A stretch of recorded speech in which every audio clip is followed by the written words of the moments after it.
Hello friends, welcome to சமையல் வாசம். இன்றைக்கி நம்ம சேனலில் மழை காலத்துக்கு ஏற்ற மல்லி காஃபி எப்படி வைக்கிறதுன்னு பார்க்கலாம். மழை காலத்தில் சளி, இருமல், காய்ச்சல் இருக்கும் இல்லையா, அந்த டைமில் குடிக்கிறதுக்கு இது ரொம்ப பெஸ்ட்டாக இருக்கும். ஒரு கப்பில் 2 டம்ளர் தண்ணி சேர்க்குறேன். இது அப்ராக்சிமேட்லி 300 ml இருக்கும். 300 ml வாட்டர் வச்சாச்சு. ஸ்டவ் ஆன் பண்ணிவிட்டு இதை மீடியம் ஃப்ளேமில் வச்சிடலாம். இப்போ ஒரு கல்லில் 2 டீஸ்பூன் மல்லி சேர்த்துருக்கேன், கொத்தமல்லி, 6 மிளகு சேர்த்துருக்கேன், சின்ன துண்டு இஞ்சி. இது எல்லாத்தையும் நல்லா இடித்து எடுத்துக்கலாம். இன்கேஸ் இந்த கல் உங்ககிட்ட இல்லை அப்படின்னா மிக்ஸி ஜாரில் இது எல்லாத்தையும் சேர்த்து பல்ஸ் மோடில் சுற்றி எடுத்துக்கோங்க. கரகரப்பாக சுற்றி எடுத்துருங்க இந்த மாதிரி. இப்போது தண்ணி கொதிக்க ஆரம்பிச்சிடுச்சு. இதில் இதை சேர்த்துடலாம்.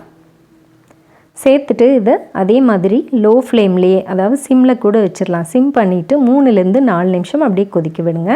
இந்த மல்லி, இஞ்சி, மிளகுல இருக்க அந்த எசன்ஸ் ஃபுல்லாக தண்ணியில் இறங்கணும். பாருங்கள், இப்போ 3 நிமிஷம் ஆயிடுச்சு.